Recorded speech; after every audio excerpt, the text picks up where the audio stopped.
Hi children and welcome back to success with history.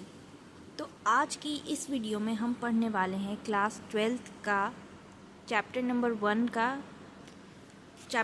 1.1 का आखिरी topic growth of communalism.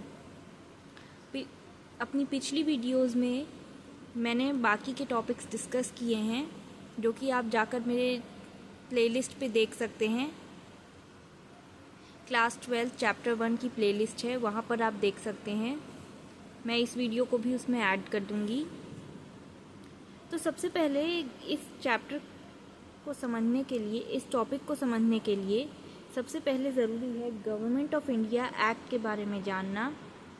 तो government of India act 1935 में आया था, जो बात करता था प्रोविंशियल ऑटोनॉमी के बारे में। इंडिया को प्रोविंशियल ऑटोनॉमी प्रोवाइड करने की बात की गई थी। तो अब ये क्या है प्रोविंशियल ऑटोनॉमी? तो जो भी प्रोविंसेस हैं, इंडिया के सारे प्रोविंसेस इंडिपेंडेंटली अपने डिसीजंस ले सकेंगे, तो उसे प्रोविंशियल ऑटोनॉमी कहते हैं। तो अब बात करते हैं कम्युनलिज्म का ग्रोथ कैसे हुआ। तो इलेक्शन के जो रिज़ल्ट्स थे, तो जो इस वक्त इलेक्शंस हुए थे उसके रिज़ल्ट्स में कांग्रेस, तो हर जगह पे कांग्रेस की जीत हुई थी और मुस्लिम लीग बहुत ही बुरी तरह से फेल हुआ था। तो इससे एक बात साबित हो गई कि कांग्रेस का काफ़ी ज़्यादा पॉपुलैरिटी है हिंदूज़ के बीच। कांग्रेस की काफ़ी पॉपुलैरिटी है, बहुत ही मास बेस है हिंदूज़ के बीच, जबकि मुस्लिम लीग जो कि मुस्लिम्स का रिप्रेजेंटेटिव है, वो इस अपने काम में फेल हो गया। तो सपोर्ट गेन करने के लिए तो अब इन्हें अपनी पावर पे, अपनी पोजीशन पे खतरा आने लगा मुस्लिम्स की पोजीशन पे, कि अगर कांग्रेस जीत जाएगी तो हिंदू राज बन जाएगा, तो मुस्लिम्स को राइट्स नहीं मिलेंगे, मुस्लिम्स माइनॉरिटी बन के रह जाएगी इंडिया में। तो मुस्लिम लीग ने सपोर्ट गेन करने के लिए इस्लाम इन डेंजर का स्लोगन रेस किया।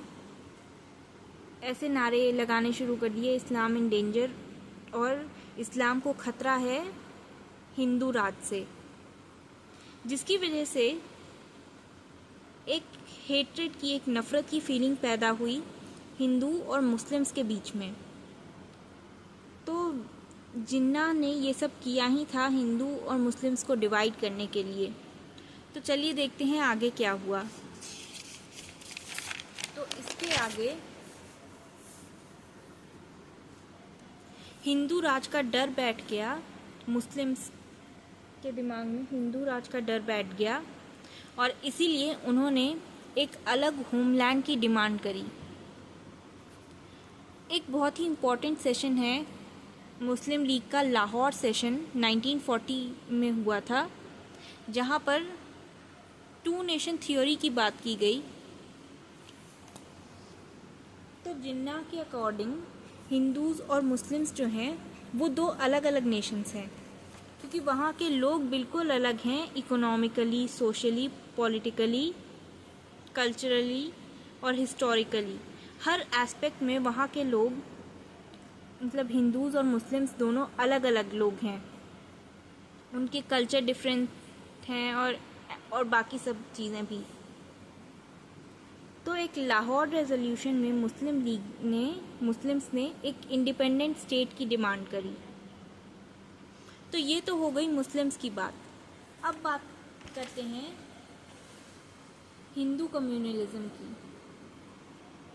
तो हिंदू कम्युनलिज्म के लीडर मदन मोहन मालवीय को रिप्लेस किया वी.डी. सावरकर ने। हिंदू महासभा के वी.डी. सावरकर ने मदन मोहन मालवीय को रिप्लेस किया, और एम.एस. गोलवलकर राष्ट्रीय स्वयंसेवक संघ से थे, और उन्होंने एक बुक लिखी थी वी। तो ये जो बुक है वी, ये बुक का नाम है वी। तो ये बुक एक मैनिफेस्टो बन गई थी हिंदू कम्युनलिज्म के लिए। तो इस बुक में क्या बात की गई है कि हिंदू जो है हिंदू रिलीजन वाले जो लोग हैं वही इकलौते नेशन हैं, इंडिया में रहने वाले इकलौते नेशन हैं। और मुस्लिम्स को क्या करना चाहिए? मुस्लिम्स को या तो इंडिया छोड़ देना चाहिए या तो एज सेकेंड क्लास सिटीजन्स रहना चाहिए। तो ये जो कम्युनलिज्म का फेज़ है ये एक बहुत ही क्रूशियल और डिसाइसिव फेज़ है इन द 1940s। तो इसी के साथ एंड होता है हमारा चैप्टर 1 का 1.1 चैप्टर। नेक्स्ट वीडियो में हम स्टार्ट करेंगे चैप्टर नंबर 1.2। तो आई होप आपको ये वीडियो पसंद आया हो। सो बाय बाय।